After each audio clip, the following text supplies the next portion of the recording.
Desocupa la habitación, dijo mi padre al llegar mi hermano y su esposa. Ella añadió burlona, mejor vete de casa. Empaqué y me fui.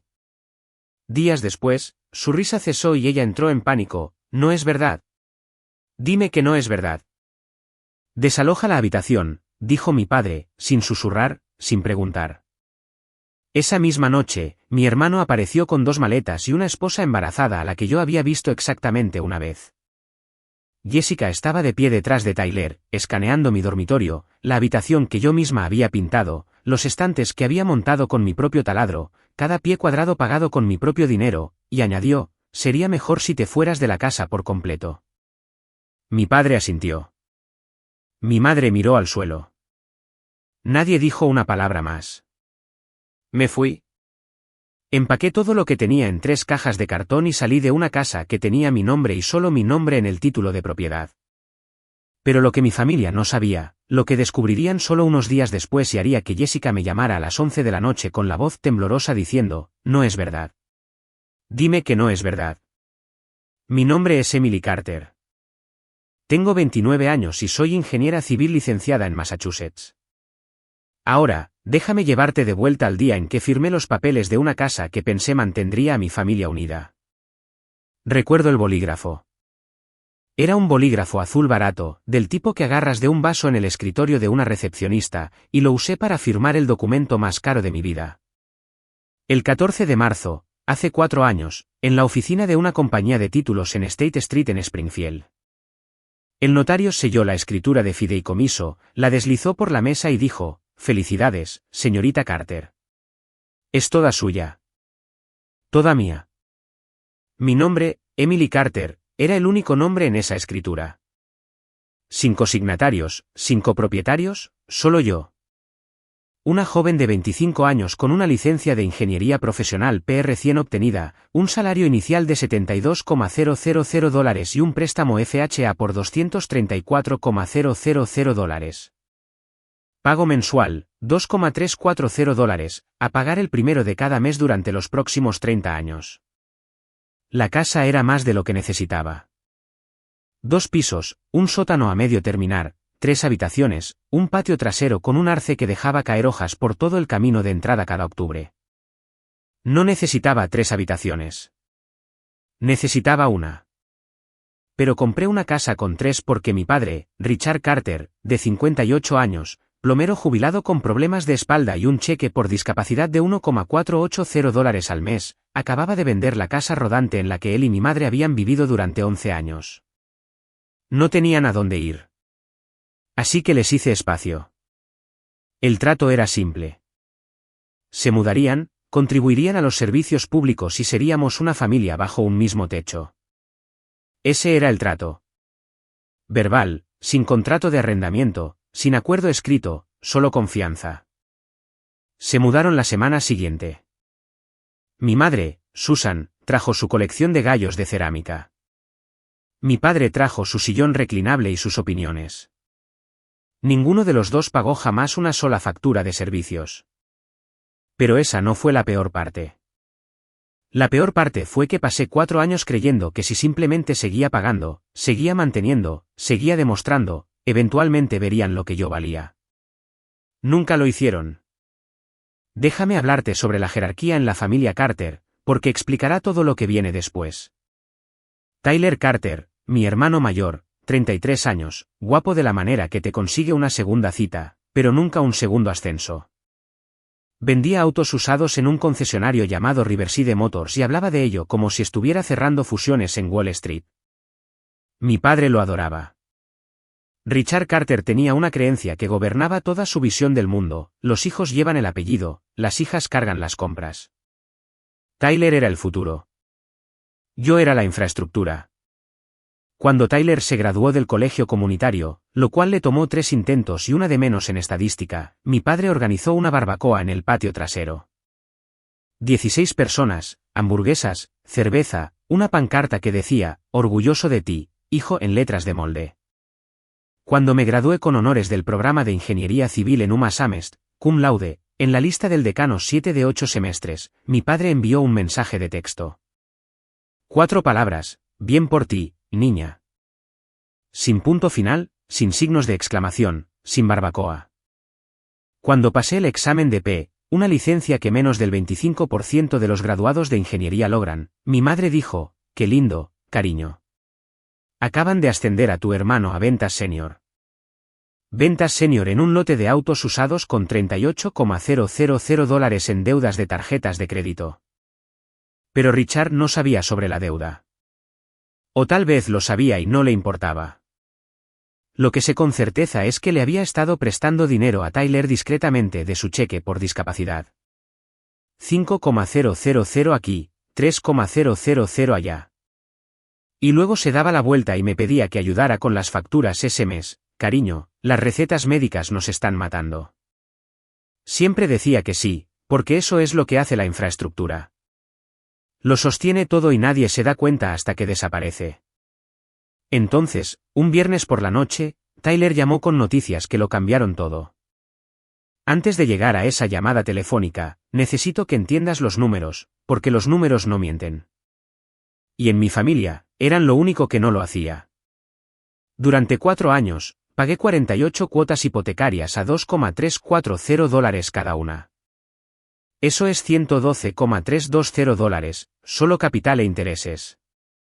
Además de eso, cubrí la factura de electricidad, que promediaba $380 al mes en Massachusetts, donde los inviernos son serios. Agua y alcantarillado rondaban los 90. Internet y cable, mi padre insistía en el paquete deportivo, sumaban otros 200. Comestibles, complementé con aproximadamente 150 al mes porque mis padres comían todas las comidas en casa y nunca empujaron un carrito por un supermercado. Súmalo todo, $147,360 de forma conservadora durante 4 años de mi cheque de pago a una casa donde dormía en una sola habitación y no le pedía nada a nadie. También pinté el exterior 2 veces, lo hice yo misma, 2 fines de semana cada vez, subida en una escalera extensible de 20 pies. Reemplacé la sección del techo sobre el porche trasero cuando empezó a gotear. $4,200 de mi bolsillo. Instalé una unidad de calefacción en el sótano porque mi padre se quejaba de que abajo había corrientes de aire. $3,100. Mi vecina, Bárbara Ayes, de 67 años, que vivía al lado desde hacía 11 años, vio todo eso. Cada sesión de escalera, cada bolsa de abono. Todos los sábados por la mañana, estaba allí afuera con una pala de nieve a las 6 de la mañana mientras mis padres dormían. Bárbara me detuvo una vez, asomándose por la cerca. Cariño, ¿dónde está tu familia cuando estás subida en esa escalera? Sonreí y dije, están adentro. Ese es un poco el punto. Para que puedan estar cómodos adentro. Bárbara me dirigió una mirada. No lo entendí entonces. Lo entiendo ahora. Era lástima. Entonces Tyler llamó. Emily, voy a casa y no voy solo. La voz de Tyler tenía ese brillo particular que solo adquiría cuando quería algo.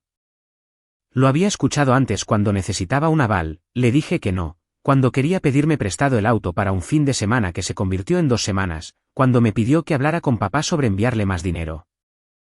Esta vez, traía a Jessica, su esposa desde hacía 8 meses, embarazada de 7 meses.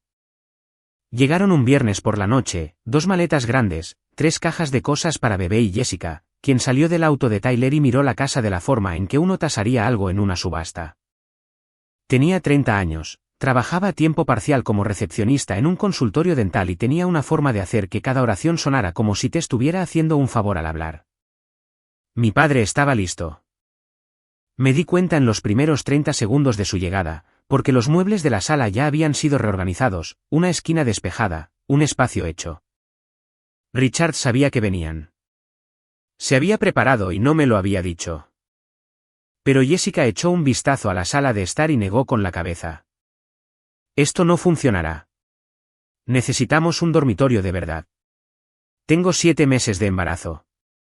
Richard se volvió hacia mí. No preguntó. Se volvió. De la forma en que uno se volvería hacia un mueble que necesita ser reubicado. Desaloja la habitación. Esa es mi habitación, papá. He estado en esa habitación durante 4 años. Y Tyler la necesita ahora. Él tiene una familia. Yo soy familia. ¿Sabes a lo que me refiero? Jessica añadió su línea, la que ya te conté. Y luego mi madre apareció en el pasillo sosteniendo 3 cajas de cartón aplanadas. La misma marca, el mismo tamaño. Las que yo había usado para mudarme hace 4 años. Las había guardado. Durante 4 años había guardado esas cajas en el garaje. Como si siempre hubiera sabido que este día llegaría. Me dije a mí misma que era temporal. Una semana, tal vez 2, hasta que resolviéramos las cosas. Eso es lo que dijo Richard, solo temporal, Emily. Solo hasta que las cosas se asienten. Así que me mudé abajo al sótano, el que había gastado $3,100 en calentar. Paredes de concreto desnudo, un solo foco en el techo con una cadena, un colchón que arrastré desde el armario de visitas colocado directamente en el suelo porque no había marco de cama. El aire olía a moho y cartón viejo.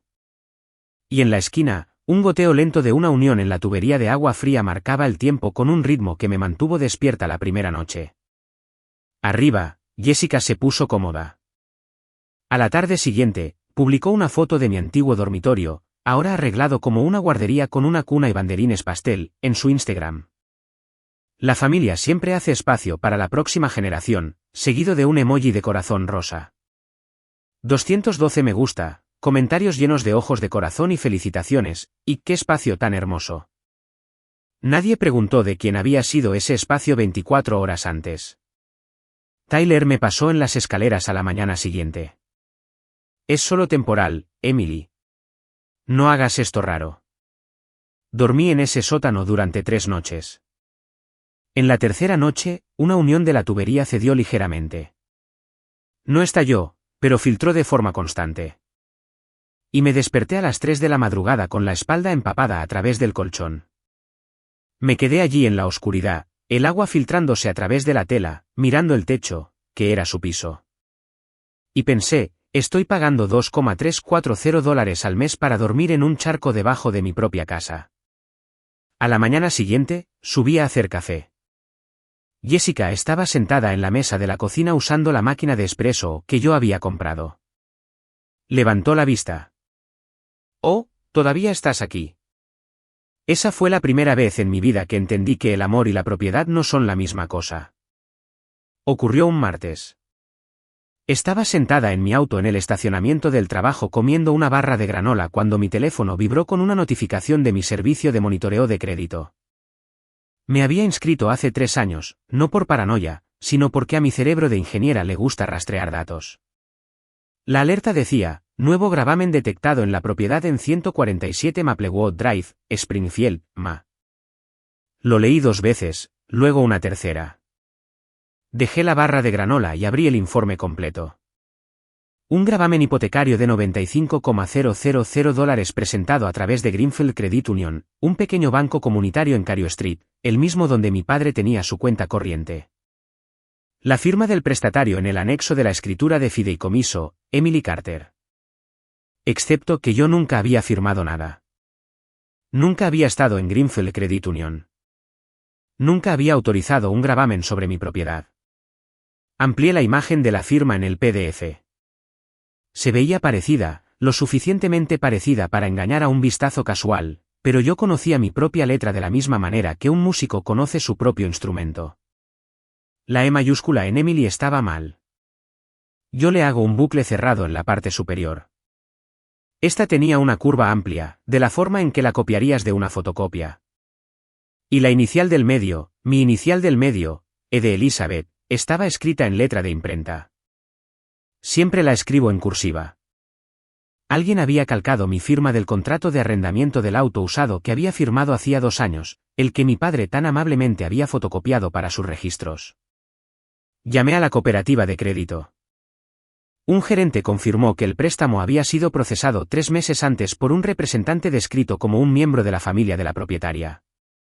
El testigo en la solicitud figuraba como Susan Carter. Mi madre. $95,000. Mi nombre, mi casa, sin mi conocimiento, sin mi consentimiento. Me senté en ese estacionamiento con ambas manos en el volante, temblando, no de miedo, de rabia. Si este gravamen aparecía oficialmente en mi informe de crédito dentro de los próximos 30 días, mi puntuación de 761, construida a lo largo de casi una década de disciplina, colapsaría, y con ella todo por lo que había trabajado. El reloj empezó a correr. Hay un Dunkin' en Boston Road que permanece abierto las 24 horas. Me senté allí hasta la 1 de la mañana con un café negro mediano y una servilleta de papel que había aplanado sobre la mesa. Tracé una línea por el medio. Lado izquierdo, lo que pierdo si peleo. Lado derecho, lo que pierdo si no lo hago.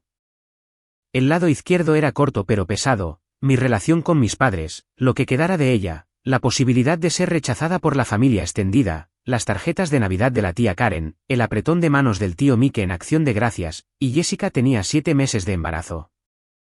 Lo que significaba que cualquier movimiento que hiciera sería enmarcado como un ataque a una futura madre. Ya podía escuchar la narrativa que Richard construiría. El lado derecho era más largo. $95,000 en deudas fraudulentas adheridas a mi nombre, un puntaje de crédito en caída libre, la pérdida potencial de mi capacidad para refinanciar, para pedir prestado, para funcionar financieramente como una adulta independiente, y la certeza, la absoluta certeza matemática de que si no hacía nada, lo volverían a hacer. Porque las personas que te roban una vez y no enfrentan consecuencias no se detienen. Solo se vuelven más audaces. Miré ambas columnas. Luego arrugué la servilleta y la tiré. La decisión ya se había tomado en el momento en que vi esa firma falsificada.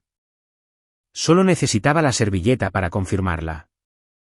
A la mañana siguiente, llamé a Olivia Michei. Era abogada de bienes raíces en Springfield, 17 años de práctica especializándose en disputas de propiedad. La madre de un colega la conocía. Le conté a Olivia todo. Escuchó sin interrumpir durante 6 minutos seguidos. Luego dijo, Emily, lo que hizo tu padre es falsificación. Lo que hizo tu madre es complicidad. Lo que hizo Tyler es fraude. Necesito que no le digas ni una sola palabra a nadie de tu familia hasta que tengamos todo documentado. Por primera vez en 4 años, no estaba pagando facturas para mantener unida a una familia. Estaba pagando a una abogada para mantenerme intacta. Olivia trabajó rápido. En 48 horas, había presentado una solicitud formal bajo mis derechos como propietaria para obtener todos los documentos relacionados con el gravamen. Greenfield Credit Union estaba obligada a cumplir, y lo hicieron a regañadientes, pero lo hicieron. El paquete llegó a la oficina de Olivia un jueves por la tarde. Conduje hasta allí directamente desde el trabajo, y esparcimos las páginas sobre su mesa de conferencias como evidencia en la escena de un crimen. Porque eso es lo que era. El anexo falsificado de la escritura de fideicomiso, mi firma, o la versión de ella que alguien había calcado de ese contrato de arrendamiento del auto, en la parte inferior de la página 4. El nombre de mi madre como testigo en la página 5, en su inconfundible letra, Susan Carter, escrito con el mismo bolígrafo de tinta verde que había usado durante 20 años. Luego, los registros de transacciones. Olivia los había resaltado en amarillo. $38,000 transferidos directamente a una cuenta de tarjeta de crédito registrada a nombre de Tyler G. Carter. Todo su saldo pendiente borrado de una sola transferencia. $22,000 a Riverside Motors. Un pago inicial para un vehículo. $15,000 retirados en efectivo por Susan Carter en 3 visitas separadas. Y $20,000 intactos en la cuenta de ahorros personal de Richard Carter. Un fondo para imprevistos, un colchón de jubilación construido sobre mi nombre. $95,000 repartidos como regalos de Navidad mientras yo dormía en un colchón mojado en el sótano. Olivia me miró por encima de sus gafas de lectura. Pensaron que eran listos, pero la gente lista no falsifica documentos sobre una propiedad que no poseen con una cooperativa de crédito que mantiene registros digitales de todo. También me dijo algo que no había considerado. El oficial de préstamos que había procesado la solicitud, un hombre llamado Kevin Brooks, había omitido el protocolo estándar de verificación de identidad, sin confirmación en persona, sin videollamada, solo la palabra de Richard y una firma fotocopiada. Tenemos más que suficiente, dijo Olivia.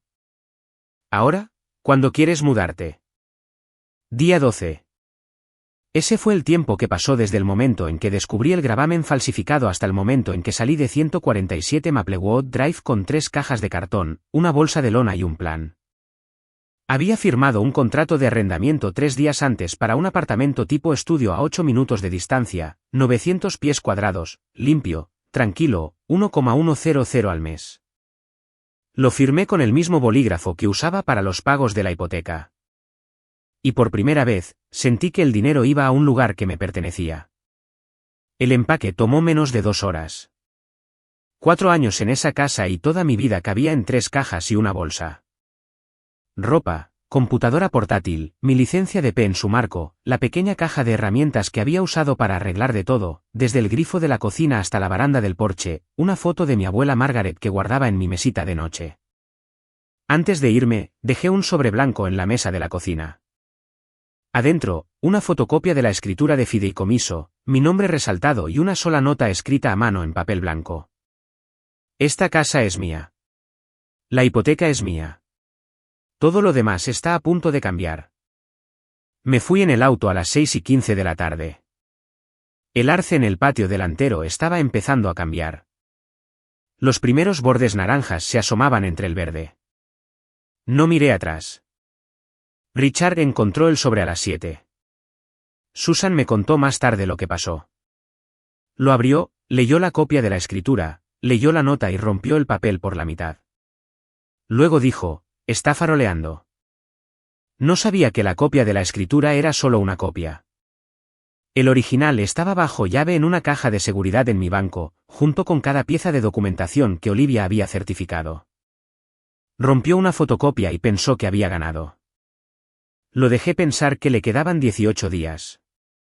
La primera semana después de irme, la familia Carter se instaló en mi casa como si la hubieran heredado. Jessica publicó una historia en Instagram desde la sala de estar, finalmente, una casa que se siente como un hogar. 187 visitas.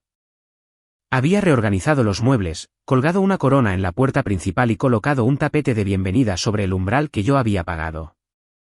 Tyler cortó el césped por lo que estoy bastante segura de que fue la primera vez en su vida, y publicó una selfie con la leyenda, «Los deberes de papá comienzan temprano».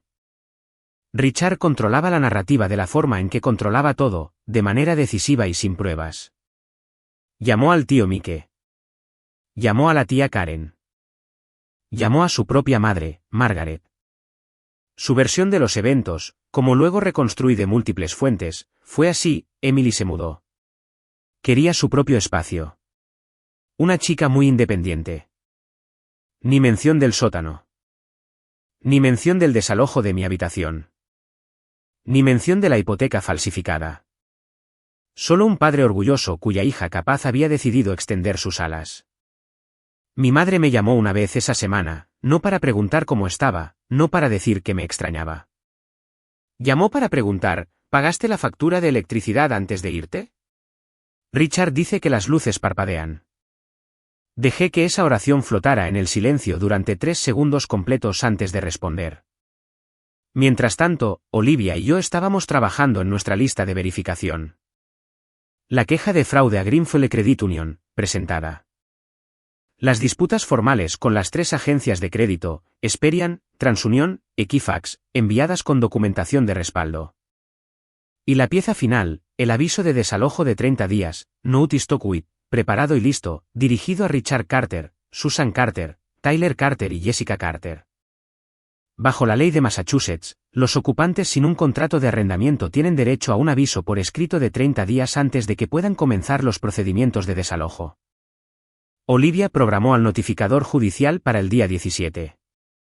El mismo día de la jornada de puertas abiertas de Richard. 45 invitados. Una sincronización perfecta. Todo empezó con el sistema de calefacción. Al 5.º día después de que me fui, el termostato de la unidad principal falló. Una peculiaridad que había aprendido a arreglar yo misma reiniciando el disyuntor y recalibrando el sensor de temperatura. Tomaba 90 segundos si sabías lo que estabas haciendo. Richard no sabía lo que estaba haciendo. Llamó a una compañía de back. Le cotizaron $2,800 por un diagnóstico y posible reemplazo de piezas. Richard no tenía $2,800. Día 7, llegó la factura de la electricidad. $340 por el mes, estándar para un invierno en Massachusetts con 4 adultos usando la calefacción todo el tiempo. La factura seguía a mi nombre porque la solicitud de transferencia que había enviado aún no se había procesado. Richard me llamó. ¿Cuándo vas a volver? La casa te necesita. No, te extrañamos. ¿No estás bien? La casa te necesita. Como si yo fuera parte de la plomería. No voy a volver, papá. Deberías contactar a la compañía de servicios directamente. La cuenta está a mi nombre y ya envié una solicitud de transferencia. ¿A qué te refieres con solicitud de transferencia? Me refiero a que las facturas estarán a tu nombre a partir del mes que viene. O a nombre de quien quieras. 10 segundos de silencio. Luego colgó sin decir otra palabra. Esa noche, Jessica me envió un mensaje de texto. Todavía lo tengo. Palabra por palabra, esto es realmente egoísta de tu parte en este momento. Doy a luz en 8 semanas. ¿Egoísta? Esa palabra. Es notable cuán precisamente la palabra, egoísta, se traduce como, inconveniente para mí. Había pagado $147,000 a esa casa en 4 años. Había calentado el sótano a mis expensas para que la casa estuviera cómoda. Había reemplazado el techo para que la lluvia no los tocara. Y la primera vez que me detuve, la primerísima vez, yo no era útil. Era egoísta. No respondí al mensaje. Algunas oraciones no merecen audiencia. Mi madre llamó a las 9 de un miércoles por la noche. Estaba llorando. Ese tipo de llanto practicado y medido que sube y baja a intervalos convenientes. El tipo que suena a dolor pero funciona como una palanca. Tu padre está estresado. Su espalda está peor. Sabes que no puede manejar la casa solo. Mamá, yo mantuve esa casa sola durante 4 años. Papá estuvo allí todo el tiempo. Eso es diferente. Tú eres joven. Eres fuerte. También soy la persona cuya firma fue falsificada en una hipoteca de $95,000. ¿Querías hablar de eso? El llanto se detuvo. No disminuyó gradualmente. Se detuvo como si alguien hubiera presionado pausa en una grabación. Un largo silencio. Luego, muy en voz baja, tu padre dijo que era para la familia. Fue por la deuda de la tarjeta de crédito de Tyler. Tengo los registros bancarios, mamá. $38,000 a su tarjeta. $22,000 para un auto. Tú personalmente retiraste $15,000 en efectivo en 3 visitas. ¿Quieres que te lea las fechas? Vas a destrozar a esta familia. La familia fue destrozada la noche que pusiste 3 cajas de cartón afuera de la puerta de mi habitación. Ella colgó. Me senté sola en mi estudio esa noche con la hoja de comparación que Olivia había impreso, mi firma real a la izquierda, la falsificación a la derecha. Y me pregunté si estaba siendo demasiado dura, si había una versión de esto en la que todos salían ilesos, si hacer lo correcto y ser amable eran la misma cosa. Luego volví a mirar la falsificación. La letra de mi madre en la línea del testigo. Tinta verde. El mismo bolígrafo que usaba para escribir listas de compras, tarjetas de cumpleaños y las notas que metía en mi lonchera en 4º grado. Que tengas un gran día, cariño. No, no estaba siendo demasiado dura. Por fin estaba viendo claro. ¿Alguna vez alguien a quien amas ha usado tu propia lealtad como arma en tu contra? Me gustaría escuchar tu historia. Compártela en los comentarios. Podrías ayudar a alguien más a darse cuenta de que no está solo. Tyler se presentó en mi apartamento sin avisar un jueves por la tarde. Ni una llamada, ni un texto, solo 3 golpes secos en una puerta de la que no tenía por qué conocer la dirección, aunque sospecho que mi madre se la dio. Revisé la transmisión de vídeo desde la cámara Ring que Olivia me había aconsejado instalar la semana anterior. Tyler estaba parado en el pasillo, con la mandíbula tensa, abriendo y cerrando los puños a los costados. Abrí la puerta. ¿Qué demonios estás haciendo, Emily? Papá dice que estás amenazando con echarnos. No estoy amenazando nada. Estoy ejerciendo mis derechos legales como propietaria. ¿Propietaria? Se rió. Un sonido corto y feo. ¿Crees que un pedazo de papel te hace mejor que a la familia? Ese pedazo de papel es una escritura de propiedad. Y otro pedazo de papel, el que tú y papá falsificaron, es un delito federal. La risa murió. Su expresión cambió, no a remordimiento, sino a cálculo. Había visto a Tyler vender autos durante años. Sabía exactamente cuándo cambiaba el discurso. Mira, su voz se suavizó. Podemos resolver esto. Jessica da a luz en 8 semanas. No le puedes hacer esto a ella. No le estoy haciendo nada a Jessica. Estoy deshaciendo lo que me hicieron a mí. Si sigues adelante con esto, nunca verás a tu sobrina o sobrino. Las palabras aterrizaron, pero no se pegaron de la manera que él pretendía. Estaba usando a un niño por nacer, como moneda de cambio. De la misma manera que Richard usó a la familia como justificación para el robo. Esa es tu elección, Tyler, no la mía. Se fue y dio un portazo lo suficientemente fuerte como para hacer temblar el marco. La cámara Ring lo capturó todo. Su rostro, su voz, su amenaza, la marca de tiempo, 7:42 de la tarde. Olivia tendría las imágenes por la mañana. Algunas personas construyen muros con ladrillos. Yo estaba construyendo los míos con evidencias. Puede que Richard Carter no fuera bueno con el dinero, pero era un maestro con el teléfono. A las 48 horas de la visita de Tyler, mi padre había llamado a cada rama del árbol genealógico. Al tío Mike en Chicopee. A la tía Karen en Holyoke. A mi abuela Margaret, de 82 años, en su apartamento de vida asistida en Northampton. A primos con los que no había hablado desde Acción de Gracias hace 3 años. A todos los llamó y a todos les contó la misma historia. Emily abandonó a su familia. Emily amenaza con dejar a su cuñada embarazada en la calle. Emily ha cambiado. Los mensajes comenzaron a llegar como un ataque coordinado.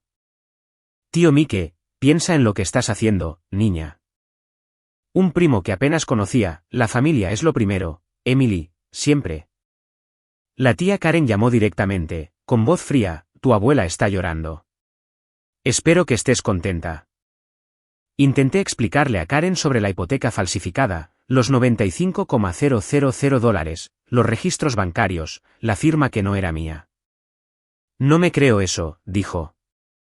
Richard nunca lo haría. Esa oración, Richard nunca lo haría, era la base de toda la estrategia de mi padre. Había pasado 58 años construyendo una reputación como el patriarca confiable. El hombre que aparecía en las barbacoas con una caja de cerveza y un apretón de manos firme. El hombre que llamaba a su madre todos los domingos. Había invertido décadas en esa imagen. Y ahora la estaba cobrando para enterrarme a mí. Y estaba funcionando. En el tribunal de la opinión familiar, yo era culpable sin juicio. Llamé a Olivia y le conté todo. Escuchó, y luego dijo algo que cayó como un ancla: no luches contra la narrativa. Deja que los documentos hablen. Y lo harán en el momento adecuado. Echó un vistazo al calendario en su escritorio. La jornada de puertas abiertas, Open House, cuando todos estén allí. 45 personas. El público perfecto. Tragué saliva. Eso es en 5 días. Entonces tenemos 5 días para prepararnos. El día 14, la carta llegó a la oficina de Olivia con el membrete de Greenfield Credit Union. Me llamó al trabajo. ¿Vas a querer venir? Conduje a su oficina durante mi hora de almuerzo. Ya había puesto la carta en su escritorio, girada para que yo la leyera. El párrafo clave era el tercero, y recordaré el lenguaje por el resto de mi vida. Tras una revisión de cumplimiento interno, la firma en el anexo de la escritura de fideicomiso fechado, censurado, no coincide con la firma autenticada en el archivo de la propietaria, Emily A. Carter. El préstamo asociado ha sido suspendido pendiente de una investigación mayor. Suspendido. No resuelto, aún no, pero suspendido. El gravamen no sería reportado a las agencias de crédito. Mi puntuación de 761 estaba a salvo por ahora. Olivia continuó, el oficial de préstamos que procesó la solicitud, Kevin Brooks, fue puesto en licencia administrativa con efecto inmediato. El equipo de cumplimiento del banco detectó múltiples violaciones de procedimientos, siendo la más crítica la ausencia de verificación de identidad en persona. Brooks había admitido más tarde en una entrevista interna que Richard Carter era un cliente habitual que le había invitado a unas cervezas un par de veces y le había dicho que la dueña de la propiedad estaba fuera de la ciudad, pero totalmente al tanto de la transacción. Cervezas. Mi padre había intercambiado mi identidad financiera por cervezas. El gravamen será eliminado del registro de tu propiedad dentro de los próximos 30 días, dijo Olivia. Pero más importante aún, el banco ahora tiene un interés institucional en cooperar con nosotros. Procesaron un préstamo fraudulento por la negligencia de un empleado. No quieren una demanda. Por primera vez en 2 semanas, sentí que algo se aflojaba detrás de mi esternón. Una presión que no me había dado cuenta de que estaba allí porque llevaba mucho tiempo. Pero aún estaba la casa. Aún había 4 personas viviendo en mi propiedad que creían haber ganado. El notificador, dije.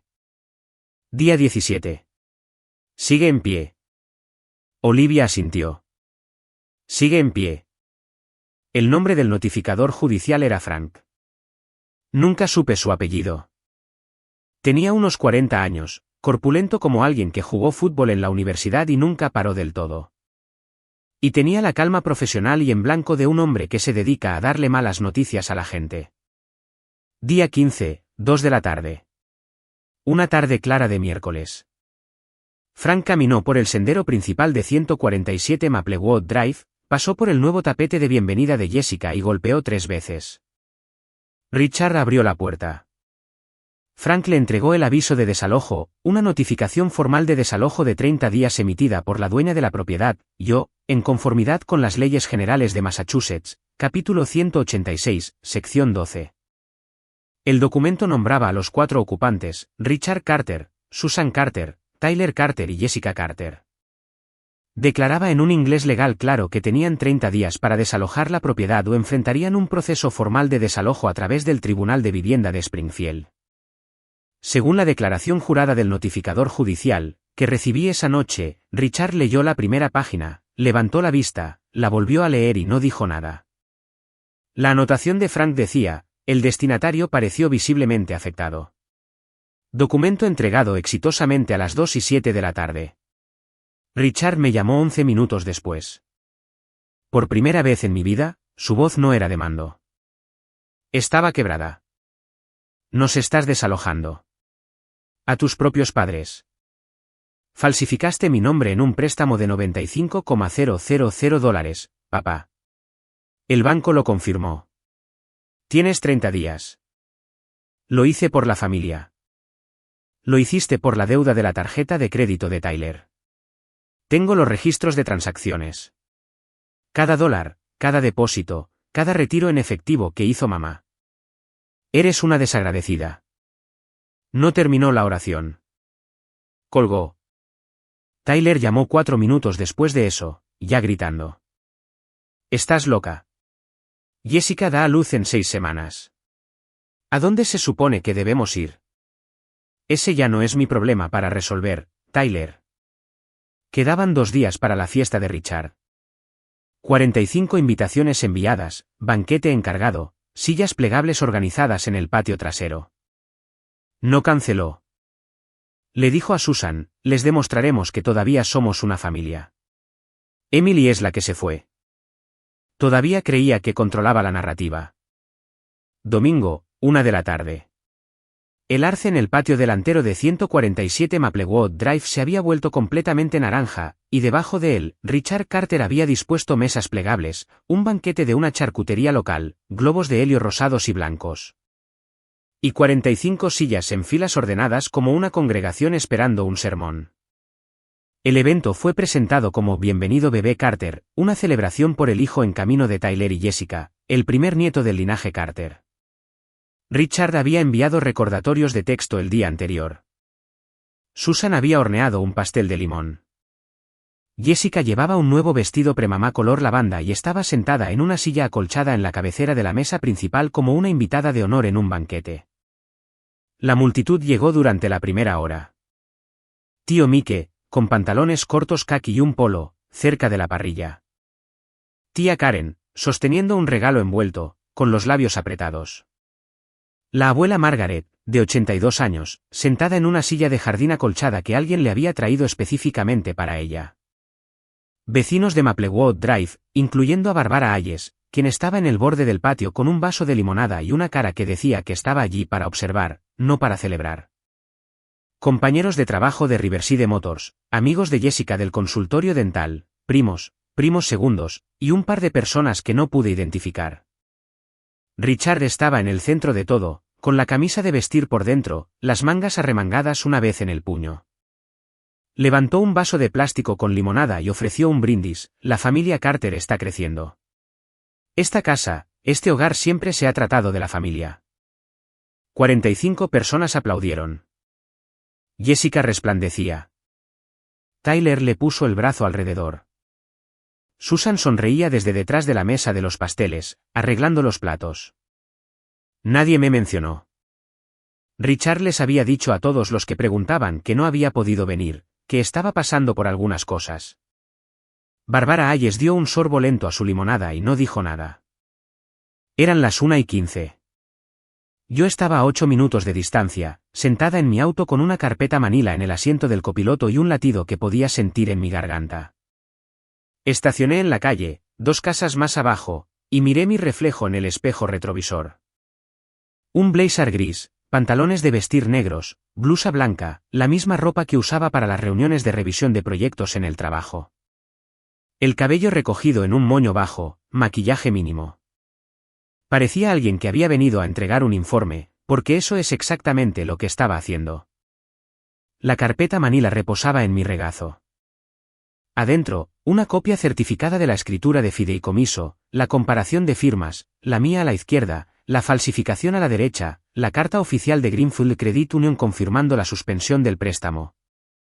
Y fotocopias de los registros de transacciones mostrando a dónde había ido cada dólar de esos $95,000. Olivia había organizado las páginas en orden. Cada una tenía una pestaña.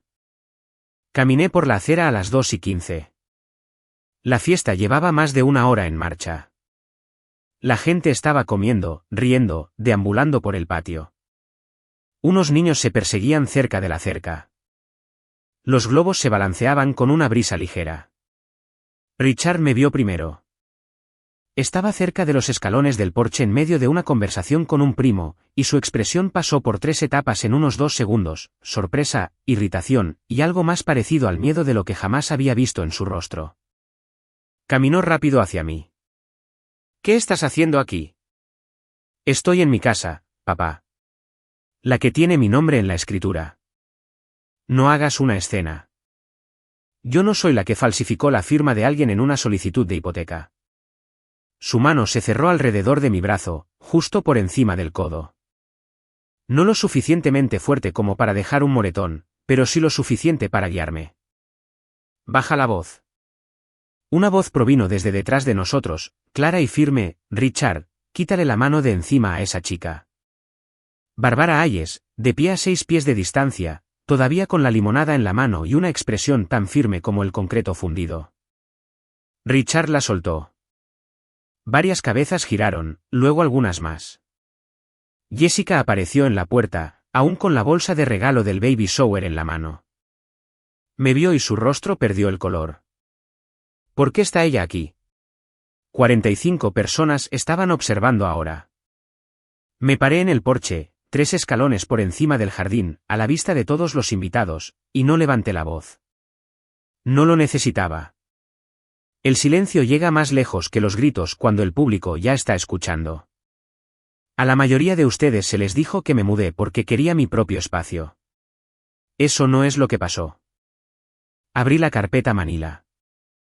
Esta casa está a mi nombre, solo a mi nombre. La compré hace 4 años con un préstamo FHA. He pagado cada cuota de la hipoteca, $2,340 al mes, 48 meses, $112,320 en total. Mis padres contribuyeron con $0. Richard dio un paso al frente. Emily, detén esto. Hace 3 semanas descubrí que mi padre, con mi madre como testigo, falsificó mi firma en una solicitud de hipoteca de $95,000 en Greenfield Credit Union. Levanté la comparación de firmas. Esta es mi firma real. Señalé la columna de la izquierda. Y esta es la que está en la hipoteca. Señalé a la derecha. No son la misma. El banco lo confirmó por escrito. Levanté la carta de Greenfield. El préstamo ha sido suspendido. El banco está investigando. Levanté el resumen de transacciones. $38,000 fueron a la deuda de la tarjeta de crédito de Tyler. $22,000 a un concesionario de autos para su pago inicial. Mi madre retiró $15,000 en efectivo. $20,000 están sentados en la cuenta de ahorros de mi padre ahora mismo. Mis padres me robaron $95,000 falsificando mi nombre. El patio quedó en silencio. No el silencio cortés de una pausa entre brindis, sino el silencio asfixiante de 45 personas dándose cuenta de que estaban paradas dentro de la mentira de alguien más. La tía Karen dejó su vaso en la mesa. El tío Mike miró a Richard con una expresión que nunca le había visto. Entonces, Barbara Hayes habló lo suficientemente alto para que todos en el jardín la escucharan. He vivido en la casa de al lado por 11 años. Vi a esta chica cortar ese césped, pintar esas paredes, palear esa entrada sola, cada maldita vez. Y tuvieron el descaro de mandarla a dormir al sótano. Puse la carpeta sobre la baranda del porche. No estoy aquí por venganza. Estoy aquí porque 45 personas merecen saber la verdad antes de felicitar a esta familia por crecer. Jessica se levantó de la silla acolchada lentamente, una mano en el reposabrazos, la otra en su barriga. Su rostro era del color de los platos de papel apilados en la mesa del banquete. Miró a Tyler de la forma en que uno miraría a un extraño que lleva puesta la ropa de su esposo. Dime que esto no es real. Tyler no se movió. Sus ojos estaban fijos en un punto en el suelo, en algún lugar entre sus zapatos y el borde del césped. Abrió la boca y luego la cerró. Tyler, la voz de Jessica subió una octava. Dime que los 38,000 no eran verdad. Dime que no usaste dinero robado para pagar tu deuda. Es complicado, y es. No es verdad. Dime que no es verdad. Su voz se quebró por el jardín como vidrio contra un azulejo. Un niño cerca de la cerca dejó de correr. El tío Mike bajó su plato. La abuela Margaret, sentada en su silla de jardín acolchada, se agarró a ambos reposabrazos y miró a su hijo con el tipo de quietud que precede a un veredicto. Richard lo intentó. Dio un paso adelante con los brazos abiertos. El patriarca reensamblando su escenario. Todos, esto es un asunto familiar. El tío Mike lo interrumpió. ¿Un asunto familiar? Falsificaste el nombre de tu hija, Richard. Eso no es un asunto de familia. Eso es un crimen. La tía Karen, la misma mujer que me había dicho que mi abuela estaba llorando por mi culpa, recogió el regalo de bebé envuelto que había traído, lo guardó de nuevo en su bolsa y se alejó de la mesa sin decir una palabra. Entonces Margaret habló. Su voz era fina por la edad, pero más dura que cualquier cosa que hubiera escuchado esa tarde. Richard, yo no te crié para ser un ladrón. Mamá. Siéntate y cállate. Richard se sentó en una silla plegable en medio de su propia fiesta frente a 45 personas. Se sentó y no dijo nada. Jessica entró a la casa. La puerta mosquitera se cerró de golpe tras ella. Uno por uno, los invitados comenzaron a recoger sus cosas. Nadie se llevó pastel sobrante. Nadie dijo felicidades. El open house había terminado. La casa era mía. Una hora después, el patio parecía las secuelas de algo cancelado a mitad de una frase. Las mesas plegables aún de pie, platos de papel atrapados en el césped, globos rosas y blancos atados al buzón, meciéndose con un viento que ya no tenía una fiesta debajo. Me senté en mi auto en la acera, con el motor apagado, las manos en las rodillas. Había esperado sentir algo agudo. ¿Triunfo? Alivio.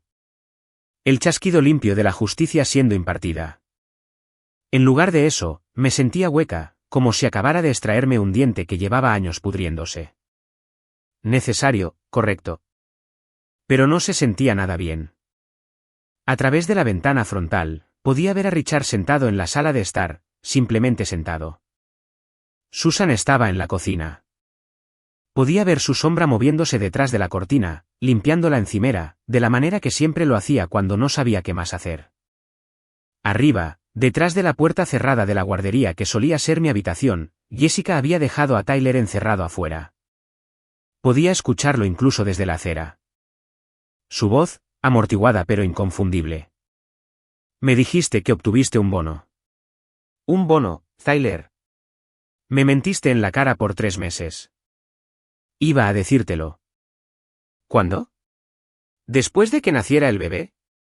Después de que nos mudáramos a una casa que ni siquiera es nuestra.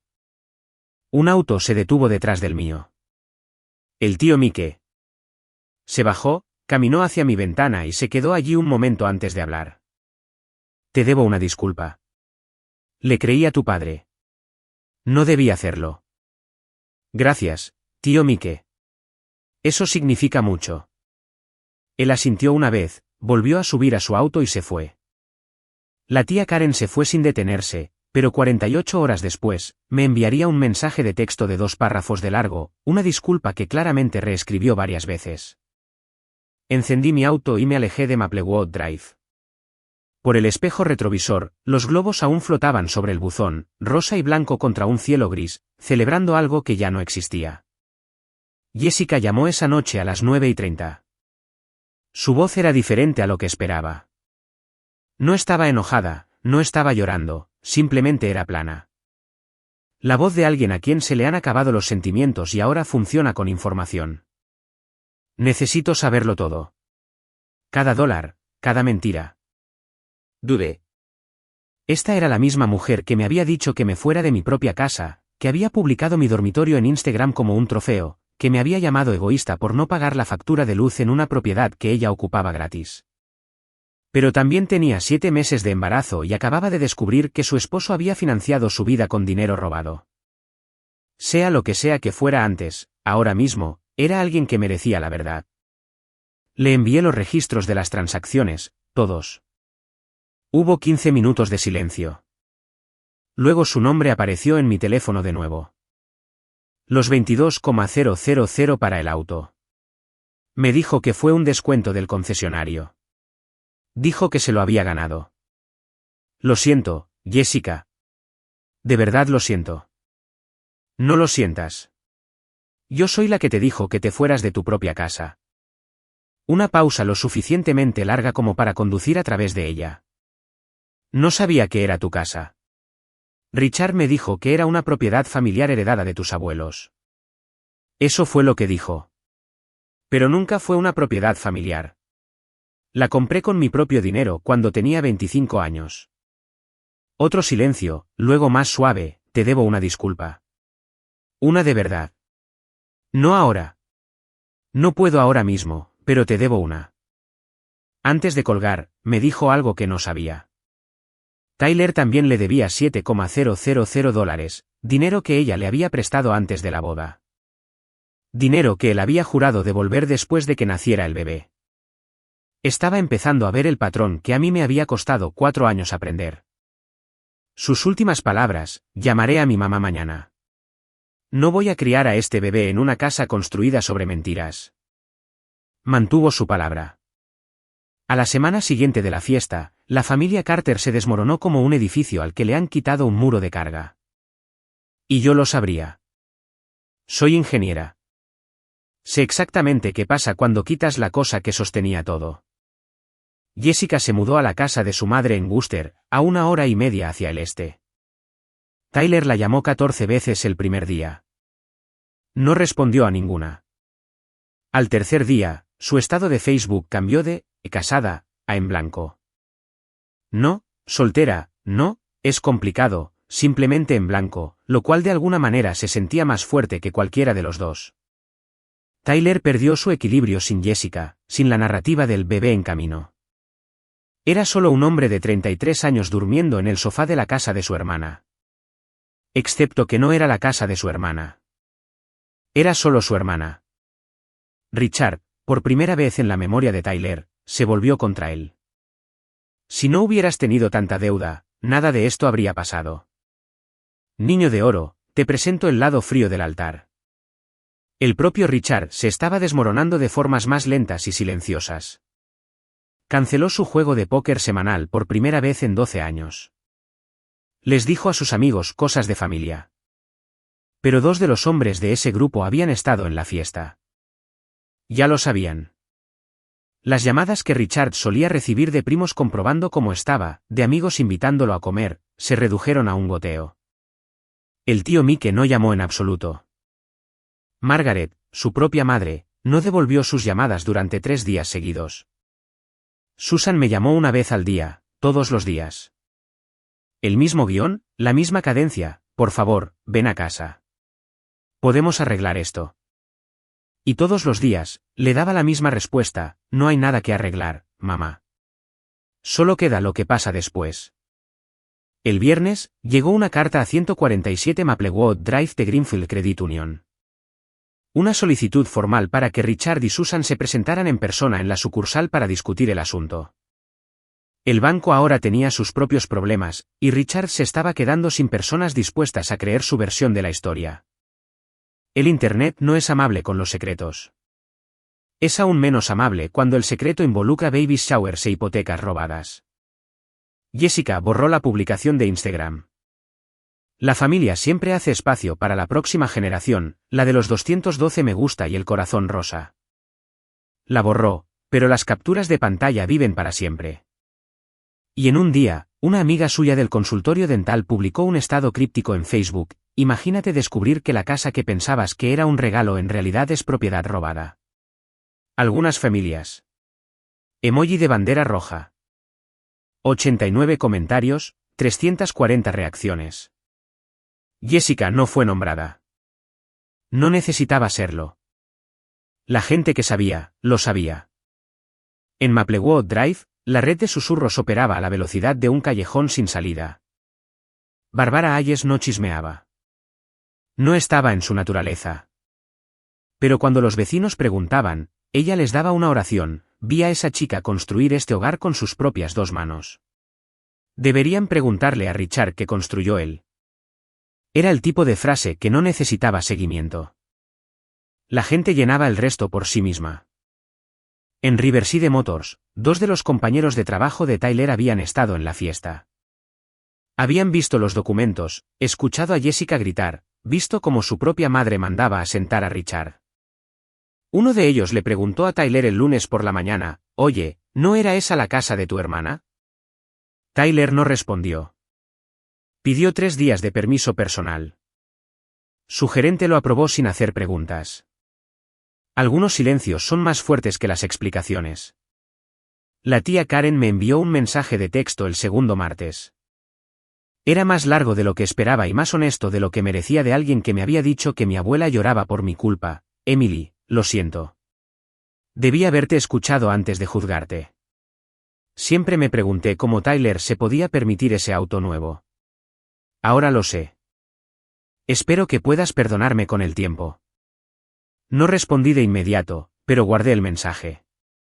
Algunas disculpas necesitan reposar antes de saber cuánto pesan. Día 30. El aviso de desalojo expiró un martes por la mañana. Sin extensiones, sin negociaciones, sin llamadas de último minuto que cambiaran nada. Olivia envió una carta formal final a la casa.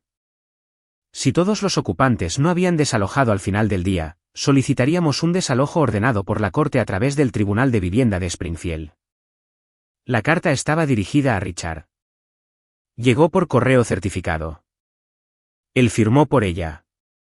Esa firma, al menos, era la suya propia. Richard me llamó esa tarde. Su voz era diferente. No estaba enojada, ni mandona, ni siquiera era la versión quebrada de semanas atrás. Era plana, agotada. La voz de un hombre que se ha quedado sin personas a las que culpar y aún no ha aprendido a mirarse en un espejo. ¿A dónde se supone que vayamos, Emily? Ya he investigado eso por ti. Hay 2 apartamentos disponibles en ELM Street. De 1,200 y 1,400 al mes. Tu cheque de discapacidad cubre el alquiler. Mamá puede postularse para trabajo a medio tiempo. Ese es su punto de partida. Silencio. No te estoy echando con nada, papá. Te estoy diciendo que no puedes vivir en una casa que me robaste. Hay una diferencia. Yo no robé. Sí, lo hiciste. Más silencio entonces. De acuerdo. Eso fue todo. Una palabra. La palabra más pequeña y más pesada que alguna vez me había dicho. Susan empezó a empacar a la mañana siguiente. Richard se sentó en su sillón reclinable y observó. Tyler, que ya se había mudado con un amigo 2 semanas antes, pasó a recoger lo último de sus cosas. Llevó 2 cajas a su auto sin hacer contacto visual con nadie. Día 33. Richard y Susan se mudaron al apartamento de $1,200 en ELM Street. Una habitación, a nivel de la calle, una fracción del espacio que habían ocupado gratis en mi casa. Richard no dijo una palabra al girar la llave en la cerradura por última vez. Susan se demoró en la puerta de entrada, miró la casa y luego me miró a mí, que estaba de pie junto a mi auto. Asintió de forma pequeña, lenta, y caminó hacia el lado del copiloto de la camioneta de Richard. Le entregué a mi padre 2 anuncios de apartamentos porque no podía entregarle nada.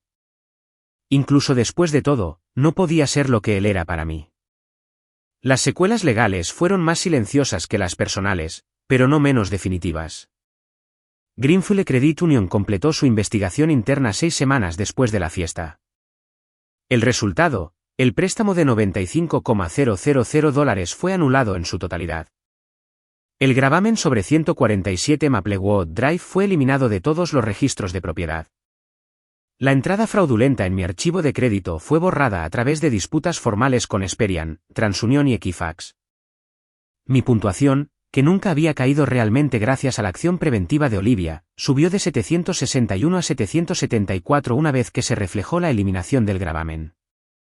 Kevin Brooks, el oficial de préstamos que había procesado la solicitud confiando en la palabra de Richard y un par de cervezas, fue despedido. El banco me envió una carta formal de disculpa y me ofreció una compensación de buena voluntad de $5,000. Rechacé el dinero. En su lugar, pedí un compromiso por escrito de que Greenfield implementaría una verificación de identidad obligatoria en persona para todas las futuras solicitudes de hipoteca. Aceptaron. Olivia hizo notariar el compromiso. La pregunta más difícil vino después: cargos criminales. Olivia lo expuso claramente. Lo que Richard y Susan habían hecho, falsificar una firma en un instrumento financiero, constituía falsificación según las leyes generales de Massachusetts, capítulo 267, sección 1. Lo que Tyler había hecho, recibir ingresos a sabiendas, era fraude. Yo tenía legitimidad para presentar una denuncia penal. Elegí no hacerlo, no porque no lo merecieran, sino porque no quería pasar 2 años en tribunales revisando lo peor que mi familia me había hecho. Ya había ganado. Tenía mi casa, mi crédito y mi nombre de vuelta. No necesitaba una condena para saber que yo tenía razón. Pero Olivia le envió a Richard una carta final: la señora Carter ha elegido no presentar cargos criminales en este momento. Esta decisión es una cortesía, no un derecho. Cualquier uso no autorizado futuro de la identidad o propiedad de la señora Carter será remitido directamente a las autoridades policiales. Susan me dijo más tarde que Richard leyó esa carta 2 veces, la dobló y la guardó en un cajón. Nunca volvió a mencionarla. Algunas advertencias no necesitan ser ruidosas. Solo necesitan ser permanentes. 2 meses después de la fiesta, me senté a la mesa de la cocina en el apartamento tipo estudio, el que había alquilado como un escape temporal, y escribí un correo electrónico. No a Olivia, no al banco, a mi familia. A los 3, Richard, Susan, Tyler. Me tomó 4 horas hacerlo bien. No porque el lenguaje fuera complicado, sino porque quería que cada palabra fuera un muro con una puerta adentro. Lo suficientemente firme para protegerme. Lo suficientemente abierto para demostrar que no era como ellos. El correo tenía 3 secciones. La primera era financiera: no proporcionaré apoyo financiero para alquiler, servicios públicos ni gastos personales. Si necesitan asistencia, puedo derivarlos a recursos comunitarios en Springfield. La segunda era sobre el contacto: estoy abierta a la comunicación, pero solo bajo condiciones específicas. Sin lenguaje de culpa, sin exigencias y sin hablar de la casa o la hipoteca. Si se cruzan estos límites, detendré el contacto durante 90 días. La tercera era sobre el futuro: si y cuando la confianza se reconstruya a través de un cambio consistente y demostrado a lo largo del tiempo, no a través de palabras, estoy abierta a tener una relación. Pero será en términos diferentes a los de antes. Lo leí 6 veces. Luego presioné enviar. Richard nunca respondió. Ni una palabra. Ni entonces. Ni desde entonces. Susan respondió 2 días después: lo entiendo. Lo siento, Emily. Realmente lo siento. Tyler respondió 2 semanas después que ella. 4 palabras: lo entiendo. Lo cual era o crecimiento o fatiga. No supe distinguirlo y decidí que no importaba. Había pasado 4 años preguntándome si estaba siendo demasiado dura, demasiado fría, exagerada. Pero escribir ese correo, presentarlo en lenguaje llano, establecer términos que pudiera señalar, fue la primera vez que sentí que estaba siendo exactamente suficiente. ¿Alguna vez has tenido que trazar un límite con alguien que amas? No con ira, sino con un documento. ¿Cómo se sintió? Cuéntamelo en los comentarios. Es posible que te des cuenta de que no eres el único sosteniendo ese bolígrafo. 3 meses después de la fiesta, Jessica dio a luz a una niña, 7 libras 4 onzas. Chloe Grace Carter, nacida en un hospital en Worcester cerca de la casa de la madre de Jessica, en una sala de partos a la que Tyler no fue invitado. Jessica me envió una foto a la mañana siguiente. Un rostro diminuto envuelto en una manta blanca, los ojos cerrados, un puño en miniatura acurrucado contra su mejilla. Debajo de la foto, un mensaje más largo que cualquiera que Jessica me hubiera enviado jamás. Emily, te dije cosas terribles en una casa que nunca tuve derecho a reclamar. Estaba equivocada. Me dijeron cosas que no eran verdad, y elegí creerlas porque era más fácil.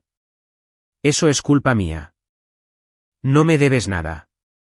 Pero si alguna vez quieres conocer a Chloe, ella tiene tus ojos. De verdad. La puerta está abierta. Sin presión, sin línea de tiempo. Miré esa foto durante mucho tiempo. Luego lloré. Por primera vez desde que me fui de Maplewood Drive, lloré. No de tristeza, no de ira, sino del alivio particular de algo que se afloja dentro de tu pecho que habías olvidado que estaba apretado. Respondí: gracias, Jessica. Eso significa más de lo que sabes. Me gustaría conocer a Chloe cuando sea el momento adecuado. Jessica había presentado una solicitud de separación en el tribunal sucesorio del condado de Worcester. No iba a volver con Tyler. Más tarde me dijo, en una conversación que no esperaba tener, que los $7,000 que Tyler todavía le debía eran la más pequeña de sus deudas.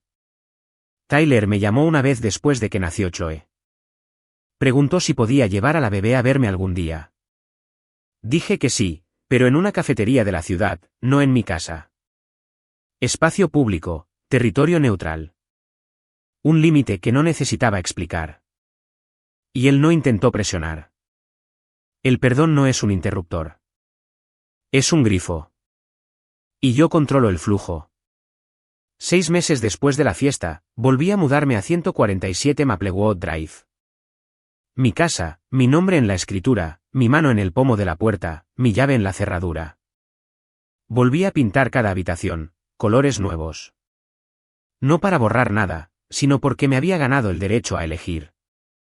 Gris suave en el dormitorio, blanco cálido en la cocina. El sótano obtuvo un piso adecuado, una barrera de vapor e iluminación empotrada. No quería volver a ver concreto desnudo nunca más. Bárbara Hayes vino la primera tarde con una planta de lavanda en maceta, la puso en la baranda del porche, me apretó la mano y dijo, «Bienvenida a casa, cariño». De verdad, esta vez. En el trabajo, llegó el ascenso que había estado persiguiendo. Ingeniera senior de proyectos. Salario, $104,000 al año. Firmé la carta de oferta en el mismo escritorio donde vi por primera vez la alerta de monitoreo de crédito que inició todo esto. Empecé a escribir. No informes, palabras. Primero un blog, ensayos personales sobre sistemas familiares, sobre el costo de ser, la confiable, sobre lo que sucede cuando dejas de subsidiar a las personas que han confundido tu trabajo con tu amor.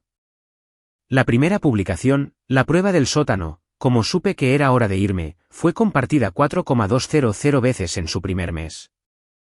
Una pequeña editorial en Boston, Arborline Press, se puso en contacto. Querían un libro. Firmé el contrato para el título lleva mi nombre, Cómo recuperar tu vida de la familia que te quita demasiado. Fecha de publicación, 8 meses. Richard y Susan viven en Elm Street. Él llama una vez al mes. Las llamadas son cortas, incómodas y carentes de demandas. Eso en sí mismo es progreso. Tyler trabaja en un concesionario en Chicopee y ve a Chloe cada 2 semanas. Está más callado ahora. Si eso es crecimiento o agotamiento, no estoy segura. He dejado de necesitar saberlo. Conocí a Chloe en una cafetería un martes por la tarde. Tenía 3 meses, dormida en su portabebés. Tyler me la entregó y la sostuve. Cálida, imposiblemente pequeña, y pensé, no perdí a una familia. Perdí una versión de familia que nunca fue real y construí algo mejor en su lugar. La casa ahora es silenciosa, pero es un tipo diferente de silencio. No el silencio de ser ignorada, sino la paz de tener el control. Esa es mi historia. La compartí no porque esté enojada. No lo estoy. Ya no. Sino porque sé que hay alguien ahí fuera acostado en su propio sótano ahora mismo, pagando por una casa en la que no le permiten vivir, preguntándose si es el problema. Tú no eres el problema. Nunca fuiste el problema. Y el momento en que decides dejar de financiar la mentira, ese es el momento en que tu vida realmente comienza.